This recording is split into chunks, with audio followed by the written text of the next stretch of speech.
One night, I thought I was going to die. Not tomorrow, not someday, but that night. I wasn't homeless yet. I wasn't broke yet. But that pain in my chest was the moment everything in my life began to fall apart. At the time, I didn't know it. I thought it was just another bad night, another problem that would pass.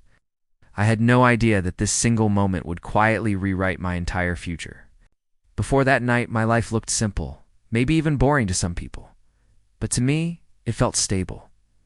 I had a job, nothing fancy, just honest work that paid the bills. I had a small apartment, not big, not perfect, but it was mine. I had food in the fridge, a bed to sleep in, and just enough money to get by. I wasn't rich. I wasn't successful by social media standards. But I was content, and sometimes contentment feels like everything. My days followed a steady rhythm. Wake up early, get ready, go to work. Come home tired but satisfied. I believed that if you did the right things, life would meet you halfway. I truly believed that hard work was a kind of protection, that responsibility was a shield. I thought my future was predictable, safe, under control. Then one night, that illusion shattered. It started as a dull ache in my chest. Just uncomfortable enough to notice, but easy enough to ignore. I told myself it was stress, maybe exhaustion, maybe anxiety. I had responsibilities the next day, so I tried to sleep it off. But the pain didn't fade. It tightened, slowly, relentlessly. Every breath felt heavier than the last. Fear crept in quietly, the kind of fear that doesn't scream but whispers that something is very wrong. Breathing became difficult. My heart raced, my thoughts blurred. I remember sitting there trying to stay calm, telling myself not to panic, but my body was already panicking for me. By the time hospital lights replaced the darkness of my room, cold hallways, rushed voices, machines beeping, strangers asking questions I could barely answer. I survived that night. I lived. And at that moment, I thought that was the end of the story. I was wrong. Plain. Forgettable. Inside was a number that didn't feel real. A medical bill so large it felt like a mistake. I stared at it, waiting for my brain to make sense of it, but it never did. That single piece of paper carried more weight than everything I had worked for. I told myself insurance would handle it. That's what insurance is for, right? But insurance didn't save me. It covered some, not enough. The rest was on me. Suddenly, savings disappeared faster than I could process. Every dollar had a destination before it even reached my hands. I made phone calls. I waited on hold. I explained my situation over and over again to voices that sounded tired, uninterested, detached. Support slowly faded.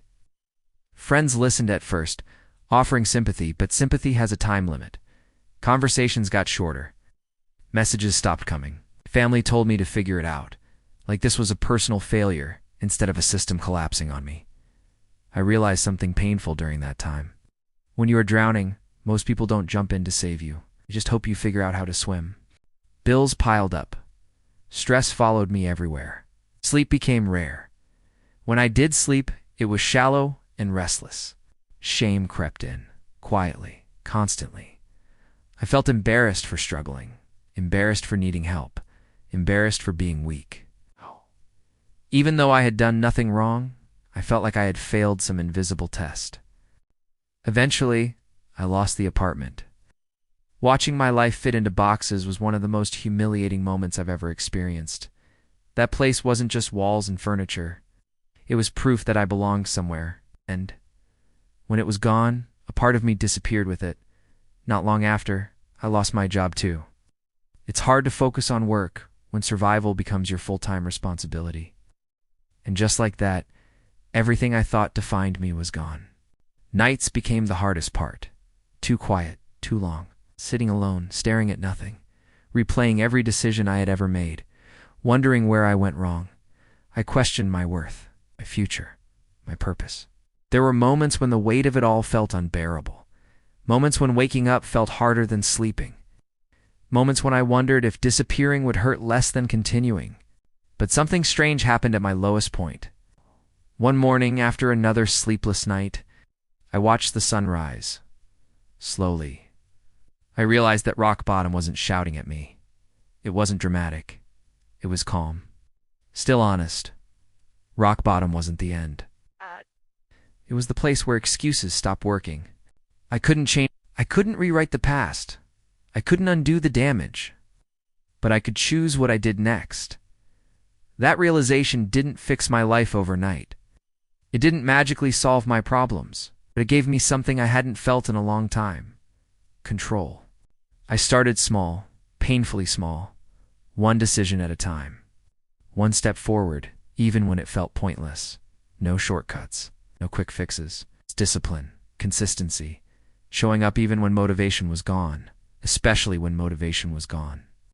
Pain became my teacher. Loss became my fuel. I stopped asking why this happened to me and started asking what I could do with what was left. Progress was slow, almost invisible. There were setbacks. Days when I felt like quitting again. Days when hope felt naive. But something was different now. I was moving forward, even if it was inch by inch. Slowly, opportunities appeared. Small ones, imperfect ones. I took them anyway. Confidence returned quietly. Strength followed. Today, my life looks different. Not perfect, not easy, but real. I am not defined by that medical bill. I am not defined by what I lost. I am defined by what I survived, by the nights I endured, by the moments I chose not to give up. And if you are watching this right now, feeling overwhelmed, broken, or defeated, remember this: your past does not decide your future. What you do next does.